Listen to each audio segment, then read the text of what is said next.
आज है 29 जनवरी 2025। वीडियो मेरा बनाने का मकसद सिर्फ ये है कि जो प्रोजेक्ट शुरू किया, अपना चैनल मैंने स्टार्ट किया यूट्यूब पे, मैं चाहता हूँ कि मैं उसके थ्रू लोगों की मदद कर सकूँ लाइफ में।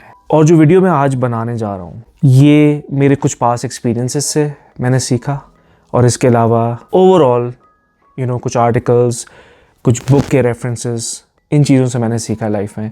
और ये बहुत ज़रूरी है उन लोगों के लिए समझना जो इस चीज़ से गुजर रहे हैं, जो स्ट्रगल कर रहे हैं। And the topic that I have for you today is the courage to be disliked.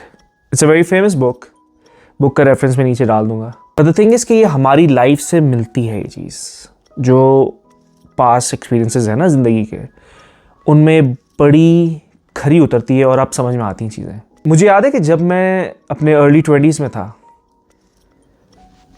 तो मैं बड़ी एक हरफन मौला किस्म की लाइफ गुजारता था। I didn't give a shit कि कोई मेरे बारे में क्या सोचता है, और मुझे लगता था कि मुझे सब पसंद ही करते होंगे मोस्ट प्रॉब्ली। और मैं काफ़ी एब्रप्ट था जब मैं किसी दोस्तों ग्रुप में जाता था, किसी भी सेटिंग में जाता था, सिवाय फैमिली के। I am not talking about the immediate family, I am talking about cousins वगैरह।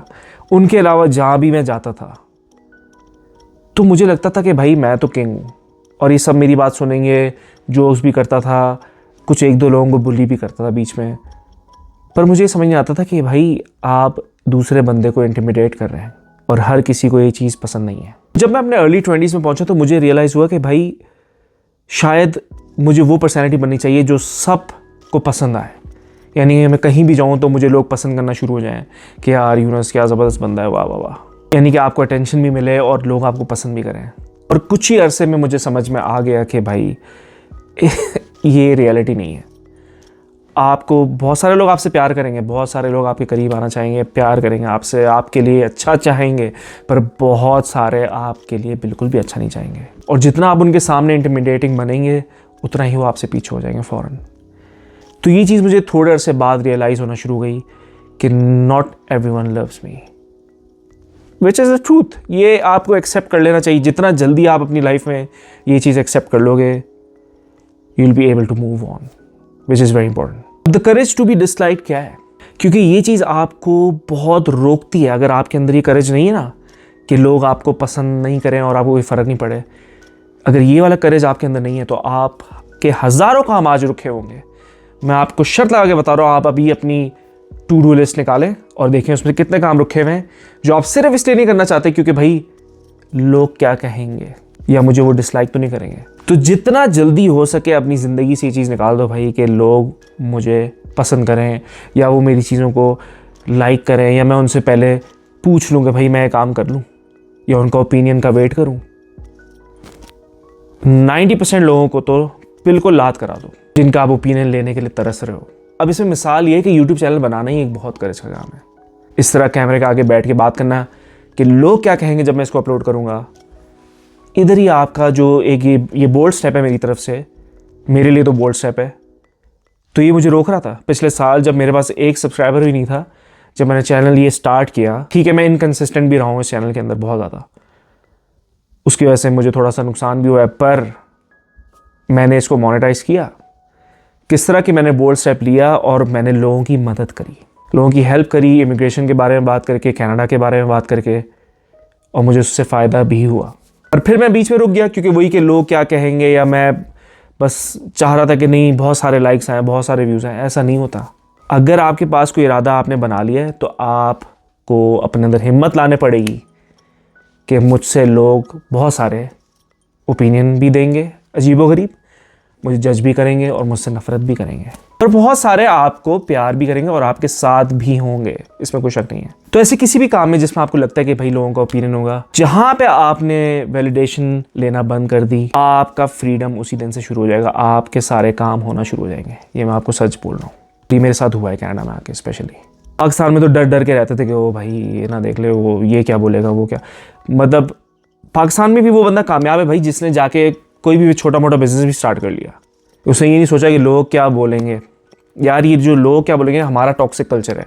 कनाडा में आप लोग यहाँ पे गोरों से मिलो जाके, इनकी लाइफ में है सही का फ्रीडम, क्योंकि they don't give a shit about anyone. तो चलो ज़्यादा ये लोग ताल्लुकात अपने ख़त्म कर देते हैं अपने रिश्तेदारों से, जो कि नहीं करना चाहिए, इतना भी रूड नहीं होना चाहिए। पर उसमें फ़ायदा फिर इन गोरों को ये होता है कि भाई कोई भी काम करने से पहले ये 100 दफ़ा सोचते नहीं, कर लेते हैं।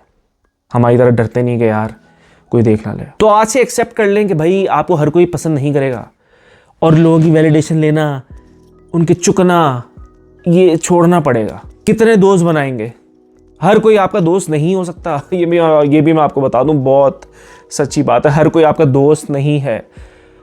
और अगर दोस्त है भी तो उसमें से आपको ये जज करना है कि मेरे लिए बेहतर कौन सोचता है, या मेरे लिए कोई ऐसा बंदा जो मेरे लिए अच्छा सोच रहा है, दैट्स योर रियल फ्रेंड। और जो बहुत सारे अभी दोस्त आपके बन जाते हैं कहीं से भी, किसी के भी थ्रू, ज़रूरी नहीं है कि वो आपके दोस्त हो।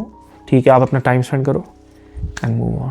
दूसरी बात कि भाई you are not defined by your past. बहुत मशहूर साइकाइट्रिस्ट था फ्रूड के नाम से, फ्रूड, FREUD, जर्मन साइकाइट्रिस्ट। वो ये कहता था कि भाई जो आपके पास में अगर कोई ट्रॉमा हुआ है ना आपके साथ बहुत बुरा, तो ये आपके पर्सनैलिटी में आगे भी आएगा और आपको उस तरह का बना देगा। पर ऐसा कुछ भी नहीं है। आपका जितना मर्जी ट्रॉमा ज़िंदगी में हुआ हो, जो आज आप हो वो आप अपनी वजह से हो। उस ट्रॉमे ने थोड़ा बहुत असर ज़रूर किया होगा, या आपको एक सबकॉन्शियस माइंड में कोई ना कोई थॉट आता होगा। पर अगर आप अपने आप को फिक्स नहीं कर रहे हो, अगर आप मेहनत नहीं कर रहे हो, या उस थॉट से जंग नहीं लड़ रहे हो, तो ये आपकी गलती है। आप अपने पास को ब्लेम नहीं करो। और इससे हमें ये भी समझ में आता है कि दूसरों को ब्लेम मत करो, माँ बाप को ब्लेम मत करो। कह रहे भाई इनकी वजह से हो गया, इन्होंने भाई कभी ये वीज़ा नहीं लगवाया ना बाहर का, तो आज मैं बैठा हूँ पाकिस्तान में, या मेरे साथ ही बुरा हो गया, या मेरे बाप ने मेरे ऊपर पैसे नहीं खर्च करे, या मुझे अच्छा पढ़ाया नहीं। हर वक्त अपने माँ बाप को टोकना। सबसे पहले तो हम अपने घर वालों से शुरू करते हैं ना, माँ बाप से। किसी को ब्लेम मत करो भाई, कोई फ़ायदा नहीं किसी को ब्लेम करने का। अपने आप को ब्लेम करो कि खुद क्या कर रहे हो। अगर आपने नहीं पढ़ा सही तरह तो ये आपकी गलती है। तो अगर आप कॉन्फिडेंस में लैक करते हो तो भाई this is your fault. Don't blame your past and your failures. मेरे अंदर भी एक ज़माना था कॉन्फिडेंस इतना नहीं था, पर मुझे याद है कि मैंने अपने आप को ट्रेन किया कि भाई मुझे जाना है स्टेज पे, या कोई भी प्रेजेंटेशन कुछ भी होता था, जैसी टीचर बुलाता था सबसे पहले मैं हाथ खड़ा करता था। जबकि अंदर से मेरी हालत ख़राब होती थी, पर मुझे था कि नहीं, मुझे इस चीज़ से निकलना है, मुझे अपने इस फियर को ख़त्म करना है। और मैं जाता था स्टेज पे, चाहे हाथ काँप रहे हो, चाहे पूरी बॉडी काँप रही हो। पर कुछ टाइम बाद मेरे अंदर अल्लाह की तरफ से एक ज़बरदस्त किस्म की हिम्मत आ गई थी। And then with time I was able to speak in front of a lot of people. और ये हुआ है मेरे साथ। तो इसलिए अपने पास को ब्लेम मत करो, अपने फेलियर्स को ब्लेम मत करो, अपने ऊपर काम करो। तो इससे ये भी साबित होता है कि all the problems are interpersonal problems. ये आपकी अपनी प्रॉब्लम्स हैं, आपके अंदर है। वो मुझे अप्रूवल देंगे तो मेरे साथ कुछ अच्छा होगा, कोई फ़ायदा नहीं है भाई। तो अपने अंदर काम करो, अपने लिए काम करो, दूसरे को दिखाने के लिए नहीं काम करो। जिस दिन आपने अपने लिए काम करना शुरू कर दिया, आपके बहुत से काम पूरे हो जाएंगे फॉर श्योर। एक और इम्पॉर्टेंट बात कि भाई the separation of task, focus on what you can control. बहुत से लोग सफ़र करते हैं because they are trying to control what other people think about them or feel about them. ये इम्पॉसिबल है कि आप दूसरे को कंट्रोल करोगे। भाई ओह यार ये मेरे बारे में बुरा तो नहीं सोच रहा होगा, अच्छा तो नहीं, who cares। ठीक है, अप्स एंड डाउन्स आते हैं लाइफ में। कभी बार आपके अंदर से एक फीलिंग आ रही थी कि यार पता नहीं मेरे बारे में क्या सोच रहा होगा। पर जितना जल्दी हो सके इस फियर से निकल आओ, क्योंकि आप उसकी फीलिंग्स को कंट्रोल नहीं कर सकते। हाँ, आप अपनी फीलिंग्स को कंट्रोल कर सकते हो। उसका तरीका ये कि अपना जो टास्क है ना आपका, उसको बिल्कुल अलग कर दो उनके टास्क से। यानी कि जो वो सोच रहे हैं वो आपका टास्क नहीं, वो मतलब आपकी जिम्मेदारी नहीं है कि वो क्या सोच रहे हैं। आप उनकी सोच भी नहीं बदल सकते फ़ौरन। तो आपने करना क्या है, आपने करना है कि जो आपका टास्क है वो आपने बेस्ट तरीके से करना है। बस ख़त्म बात, इधर ही ख़त्म। आपने अपना टास्क बेस्ट तरीके से करा और उनका टास्क उन पे छोड़ दिया कि वो आपके बारे में क्या सोच रहे हैं। तो आपको उसकी फ़िक्र करने की ज़रूरत नहीं है। अब सिचुएशन ऐसी है कि फ़र्ज़ करें कि भाई मेरे पास आजकल बहुत काम है ऑफिस में, और मुझे एक बंदा बहुत टॉक्सिक है जो कि मेरे पीछे पड़ा हुआ है। मैं अपना काम पूरा कर रहा हूँ, क्या कि मैं अपना काम पूरा कर रहा हूँ। मेरे बॉस को पता है कि भाई यूनुस ज़बरदस्त काम करता है, बहुत मेहनत करता है। तो अब चाहे वो बंदा मेरे लिए नेगेटिविटी फैला रहा है, उसको फैलाने दो, क्योंकि आपने अपना काम ऑथेंटिसिटी से किया होगा, आपने अपना टास्क पूरा किया होगा। तो फिर आपको डरने की ज़रूरत नहीं है, और आपको परवाह भी नहीं करनी चाहिए कि दूसरा अपना टास्क कैसे करेगा। वो जाने, उसका काम जाने। ये बहुत सिंपल सी बात है, पर ये लोगों को नहीं समझ में आती। और नहीं समझ में आ रही हैं, ऐसा जितना आप ग्रो करते हैं ना आप उतना ही नेगेटिव होते जाते हैं। वैसे मैंने बात नोटिस की। पर मुझे लगता है कि शायद कोई 40s का बंदा यहाँ पे बैठा हो जो अपने 40s में और 50s में, मैं उनसे भी सुनना चाहूँगा कि वो लोग क्या सोचते हैं। और अगर आप अपनी उम्र से बड़ों से दोस्ती करते हैं तो ये तो बेस्ट मौका है, आप उनसे सीखो। उनके साथ बैठ के घटिया बातें जोक्स वगैरह नहीं मारो उनको खुश करने के लिए, उनसे बल्कि सीखो कि वो क्या सोचते हैं, उन्होंने अपनी लाइफ को किस तरह गुजारा या किस तरह उन्होंने अपनी थिंकिंग को चेंज किया, या वो अब इस मौके पे जब कि वो 40s में 50s में वो लोग क्या सोचते हैं, उनकी क्या थॉट प्रोसेस है। जितना जल्दी आपको वो प्रोसेस समझ में आ जाएगा तो आप हज़ारों चीज़ों से बच सकते हो, जिससे एंग्जाइटी, डिप्रेशन, फ्रस्ट्रेशन, ये वो हर चीज़ से आप बच सकते हो, क्योंकि आपको पता होगा यार हाँ उस बंदे के साथ ऐसा हुआ था। तो let's not think about it और let's not go to that route. बहुत इंपॉर्टेंट है। इससे पता चलता है the goal of life is not recognition but contribution. जितना आप कंट्रीब्यूट करोगे सोसाइटी में, कम्युनिटी में, without seeking any approval from anyone, आप उतना ही अच्छा फील करोगे अपने अंदर। फुलफिलमेंट की आपको फीलिंग आएगी और आपको किसी की परवाह नहीं होगी कि यार लोग क्या सोच रहे हैं, क्योंकि आप अपना काम पूरा कर रहे हो।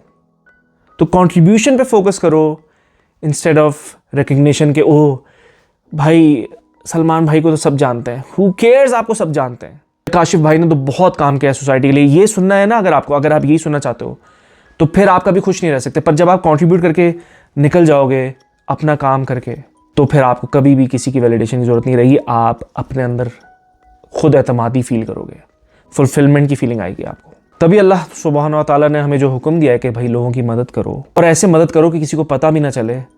तो उससे क्या फ़र्क पड़ता है, उसमें क्या सेटिस्फेक्शन है? उसमें यही सेटिस्फेक्शन है कि आपकी इंटरनल सेटिस्फेक्शन, आपकी सोल को सेटिस्फेक्शन मिलती है इस चीज़ से। तो गोरों को भी ये बात समझ में आ गई कि भाई कंट्रीब्यूशन करो और एक्सपेक्ट नहीं करो कि आपके साथ भी कोई वैसा ही करे। जिस दिन आपने ये सोचना छोड़ दिया कि यार मैंने तो इसके साथ इतना अच्छा किया था, इसने मेरे साथ क्यों ये किया, बस आपकी लाइफ फिर नेगेटिविटी में चली जाएगी। वो आप उस नेगेटिव जोन में चले जाओगे और आप हर वक्त नेगेटिव रहोगे। और जिस दिन आपने सोचा भाई काम किया, किसी की मदद करी, बहुत thank you so much, no expectations, खत्म बात, उस दिन आप खुश रहना शुरू कर दोगे, क्योंकि आपके पास कोई एक्सपेक्टेशन ही नहीं होगी। अब मैं यूट्यूब वीडियो बना रहा हूँ, मुझे बहुत सारे लाइक्स ना आए, मुझे बहुत सारे व्यूज़ ना आए, मैं एक्सपेक्ट ही नहीं कर रहा। Who cares. और शायद कोई ये वीडियो देख के शायद उसको ये चीज़ें ना पता हूँ, उसको ये टॉपिक्स के बारे में ना पता हूँ, वो अपने शायद अभी अर्ली टीन में या 20s में हो, और उसको ये चीज़ें शायद प्रोसेस करने में समझ ना आती हो। उसके घर वाले बोलते होंगे पर उसको वो समझ आएगी, पर वो जब किसी की वीडियो देखेगा कहेगा oh maybe this is a good idea यार। तो इसलिए लोगों की मदद करें जितना हो सके, पर एक्सपेक्ट नहीं करें। तो भाई फाइनल थॉट्स ये है कि ऐसे दोस्त बनाएं जो आपके मददगार हों, जो आपके बारे में अच्छा सोचते हो, जो आपके लिए बेहतर सोचें। वो आइडेंटिफाई करना बहुत लाइफ में ज़रूरी है। उन लोगों के साथ टाइम वेस्ट करना जो बस टाइम पास कर रहे हैं आपके साथ, ठीक है आप भी उनके साथ टाइम पास करो, पर आप उनसे एक्सपेक्ट नहीं करो अगेन, या आप उनसे ओपिनियन लेके अपने आप को डिसअपॉइंट नहीं करो। आप ऐसे दोस्त बनाओ और ऐसे रिश्तेदार आई होप आपके हों जो आपके लिए बेहतर चाहते हो, क्योंकि रिश्तेदार भी भाई बहुत बड़ा है, आपका लाइफ का एक बहुत बड़ा इंपॉर्टेंट पार्ट है। हर वक्त आपकी मुलाकात होती है, आना जाना ये वो। फॉर श्योर आपको बहुत टॉक्सिक इंसान मिल सकता है कभी भी, कोई रिश्तेदार की शक्ल में, कभी कोई किसी दोस्त की शक्ल में। तो आपने फ़ौरन अपना आप को रिडीम करना है, वहाँ से अपनी सैनिटी बरकरार रखनी है और कोशिश ये करनी है कि भाई उसके ओपिनियंस को घास नहीं डालनी। एक और चीज़ आखिर में कि भाई झूठ बोलने से अच्छा है कि आप टॉपिक ही मत छेड़ो या वो बात ही मत करो जिसमें आपको झूठ बोलना पड़े। आप उस बात पे खामोश हो जाओ, वो ज़्यादा बेहतर है, क्योंकि झूठ बोलोगे और मसले में फंसोगे, और अगर आपका कोई काम होने वाला होगा वो भी रुक जाएगा, क्योंकि आपने झूठ बोला होगा। आप बोलोगे यार मैं किस तरह इसको काम को कैसे पूरा करूँ, क्योंकि आप इस बंदे को पता ना चल जाए कि यार मैंने झूठ बोला था। तो इससे अच्छा कि आप बोलो ही मत कुछ। ये सारी अच्छी बातें जो मैंने कहा आपसे शेयर करूं। अगर आप भी इस मुसीबत से गुजरो कि यार लोग क्या बोलेंगे, वो भाई इस मुसीबत से फ़ौरन निकल आओ, जितना जल्दी हो सके निकल आओ। Nobody cares, nobody gives a shit. 3-4 बातें वो अपने कमरे में 3-4 दोस्त आपस में बैठ कर लेंगे, अरे यार वो तो ऐसा था, ये तो ऐसा ही है, ये वो। Who cares. ज़िंदगी छोटी सी है, फ़ौरन अपने काम पूरे करो, अपने टास्क जैसे मैंने बोला है वो पूरे रखो, अपने आप को मोटिवेटेड रखो, पास को ब्लेम मत करो, माँ बाप को ब्लेम मत करो, अपने आप को ब्लेम करो। फ़ौरन देखो कि भाई मैं कहाँ पे गलती कर रहा हूँ, और मैं खुद भी अपनी लाइफ में बहुत सारी गलतियाँ कर रहा हूँ, इसमें कोई शक नहीं है, ये मैं आपको बता दूँ। पर लेट्स लर्न टुगेदर इंशाल्लाह। तो जितने भी मेरे सब्सक्राइबर्स हैं उन सबको बहुत सारा प्यार, सलाम। बाकी कोई और भी देख रहा है नॉन सब्सक्राइबर, उनको भी सलाम, प्यार। टेक केयर, मिलते हैं अगली वीडियो में, बाय।